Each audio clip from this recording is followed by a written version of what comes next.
Yo, what's going on everybody? I'm your boy Numbskull and welcome back to another entry in my harm reduction series. If you're new here, just know that this series exists for one simple reason. People already use drugs and accurate information is what actually keeps people safe. This is not encouragement and it's not discouragement. It's about reality, responsibility, and reducing unnecessary harm. Before we get into today's substance, I want to address something real quick. Someone asked me to do a video on diphenhydramine, or DPH, and I'm going to be blunt. There really isn't a genuinely safe way to use DPH recreationally. Its mechanism, toxicity profile, and long-term risks make it a terrible candidate for harm reduction. So instead of covering something that's basically a guaranteed bad time with serious risks, I chose an alternative deliriant that can be approached with harm reduction in mind if someone is going to go down that road anyway. And that substance is benzydamine. Benzydamine is a non-steroidal anti-inflammatory drug with local anesthetic, surface-numbing properties commonly found in throat sprays and mouth rinses in many countries. That surface-numbing aspect is important and we'll come back to it. Pharmacologically, benzydamine is very different from classic deliriants. It is not primarily anticholinergic at low to moderate doses, which is a massive distinction. Instead, its psychoactive effects at higher doses appear to involve serotonergic activity, sigma receptors, and possibly NMDA-related mechanisms. While the exact pharmacology isn't fully mapped, the subjective effects tend to be dissociative, dreamlike, internally vivid, and, somewhat deliriant, producing fully realistic waking hallucinations seen with anticholinergic toxicity. Now, the difference matters a lot for safety. Classic deliriants like DPH work by blocking acetylcholine, which is critical for cognition, memory, temperature regulation, and autonomic function. That is why DPH causes severe confusion, overheating, tachycardia, urinary retention, and long-term cognitive harm. Benzydamine does not share this same primary mechanism, which is why it generally preserves more insight and carries a lower risk of catastrophic physical complications when used carefully. That does not mean it is harmless, it means harm reduction can actually exist here. One of the most important harm reduction points with benzydamine is dose discipline. Benzydamine has a steep dose-response curve, meaning small increases can dramatically change the experience. Lower doses may produce mild dissociation, altered thought patterns, and dreamlike imagery. Higher doses rapidly increase nausea, vomiting, agitation, confusion, and uncomfortable body sensations. Chasing intensity with benzydamine is one of the fastest ways to turn an already strange experience into a distressing one. Route of administration is another major safety factor. Benzydamine products are designed for topical use, not ingestion. Oral ingestion is what leads to psychoactive effects, but it also significantly increases gastrointestinal irritation. Nausea and vomiting are common here, especially at higher doses or when taken on an empty stomach. Because benzydamine can cause disorientation, vomiting while impaired is a real risk. Remaining seated or reclined on your side and avoiding lying flat on your back is basic harm reduction. This is where the surface-numbing effect comes important. Because benzydamine can numb the mouth, throat, and upper digestive tract, it can dull the gag reflex and partially mask irritation or injury. This means someone might not fully feel nausea building or irritation occurring until it's already severe. That numbing effect is another reason to avoid mixing benzydamine with depressants like alcohol, benzodiazepines, or opioids, which already suppress protective reflexes. Hydration matters more than people expect. Benzydamine can cause dry mouth and mild dehydration, and dehydration combined with hallucinations increases confusion and discomfort. Sip water regularly, but don't force large amounts all at once, especially if nausea is present. Electrolytes can help, but excessive caffeine or stimulants should be avoided as they increase anxiety and heart strain. Benzydamine should not be mixed with other deliriants, stimulants, or serotonergic substances.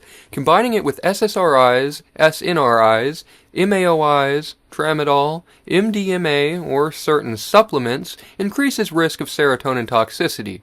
Mixing with alcohol significantly worsens nausea, confusion, and blackout risk. Combining it with benzodiazepines or opioids increases sedation and raises the risk of aspiration if vomiting occurs. If someone doesn't fully understand a drug interaction, that uncertainty itself is a reason not to mix. Set and setting are quite critical. Benzydamine can produce immersive internal experiences, looping thoughts, and altered perception of reality. Using it in a calm, familiar, physically safe environment reduces the chance of panic or injury. Avoid mirrors, stressful media, or unfamiliar people during the experience. Unlike classic psychedelics, benzydamine does not reliably increase emotional insight or clarity, so grounding beforehand matters. A sober sitter is strongly recommended at higher doses. The sitter's job is not to interfere or guide the experience, but to ensure physical safety. People may have slowed reactions, impaired judgment, or difficulty communicating discomfort. A calm, informed presence dramatically reduces risk.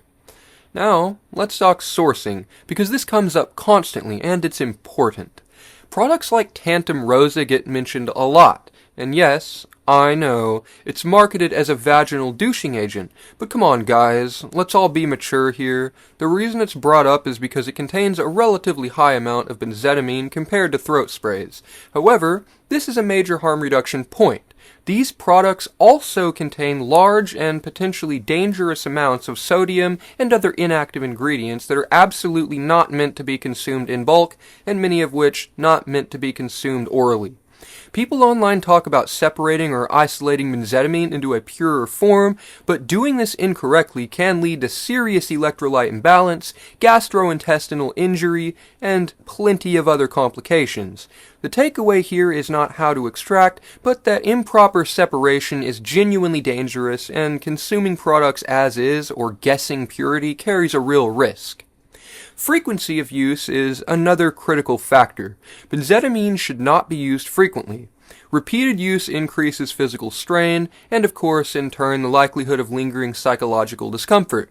There is no evidence supporting regular use as safe, and spacing experiences far apart is one of the simplest ways to reduce harm.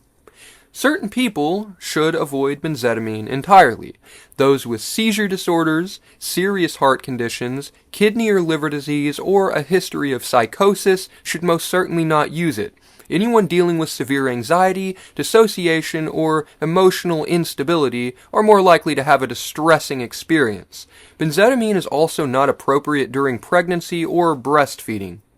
One thing that separates benzydamine from classic anticholinergic deliriants is partial insight preservation. Many people retain awareness that the experience is drug-induced, which reduces panic and dangerous behavior.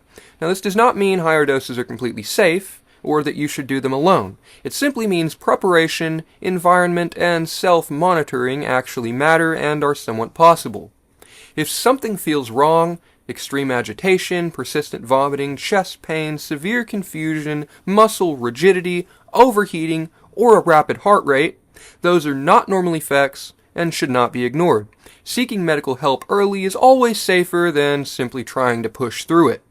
The point of this video is not to recommend benzydamine, it's to recommend an alternative, and it's also to acknowledge reality. People will seek altered states, whether good information exists or not. Harm reduction means steering people away from the most dangerous options and giving them the tools to reduce risk if they choose to proceed anyway. If you choose to use benzydamine, understanding how it differs from anticholinergic deliriants, respecting dose limits, avoiding dangerous combinations, and preparing your environment are some of the best ways to stay safe. If you found this video useful, drop a like, subscribe if you want to support the channel, and turn on notifications so you don't miss future entries in this series or any other. If I missed anything important, do throw it in the comments so we can keep this information accurate and up to date. Stay informed, stay grounded, and most importantly, stay safe out there. And with that, I'll of course see all of you in the next one. Peace!